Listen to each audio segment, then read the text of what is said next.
ಯೆಹೋವನು ನನ್ನ ಕಾರ್ಯವನ್ನ ಸಿದ್ಧಿಗೆ ತರುವನು ಎಂಬುದಾಗಿ ಕೀರ್ತನೆ 138:8 ನಾವು ನೋಡುತ್ತೇವೆ.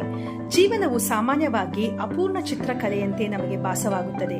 ಒರಟು ಅಂಚುಗಳು, ಮಿಶ್ರಣವಿಲ್ಲದ ಬಣ್ಣಗಳು ಮತ್ತು ವಿಭಿನ್ನರಾಗಬೇಕೆಂದು ಬಯಸುವಂತ ವಿವರಗಳು.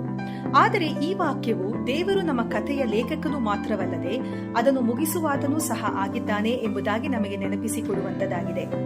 ಅವನು ಏನನ್ನು ಪ್ರಾರಂಭಿಸುತ್ತಾನೋ ಅದನ್ನು ಪರಿಪೂರ್ಣಗೊಳಿಸುತ್ತಾನೆ. ತಾನು ವಾಗ್ದಾನ ಮಾಡಿರುವುದನ್ನ ನೆರವೇರಿಸುವಂತವನಾಗಿದ್ದಾನೆ. ಆತನ ಬದ್ಧತೆಯು ನಿಮ್ಮ ಕಾರ್ಯಕ್ಷಮತೆಯನ್ನು ಆಧರಿಸಿಲ್ಲ, ಬದಲಾಗಿ ಆತನ ನಿರಂತರ ಕೃಪೆ ಕರುಣೆಯನ್ನು ಆಧರಿಸಿದೆ. ಆದುದರಿಂದ ನೀವು ಸಿಲುಕಿಕೊಂಡಾಗ, ನಿಮ್ಮ ಜೀವನದಲ್ಲಿ ವಿಳಂಬಗಳು ಉಂಟಾದಾಗ, ಭವಿಷ್ಯತ್ತಿನ ಕುರಿತಾಗಿ ಖಚಿತತೆ ಇಲ್ಲ ಎಂಬುದಾಗಿ ನೀವು ಭಾವಿಸುವಾಗ ಇದನ್ನು ನೆನಪಿನಲ್ಲಿಡಿ.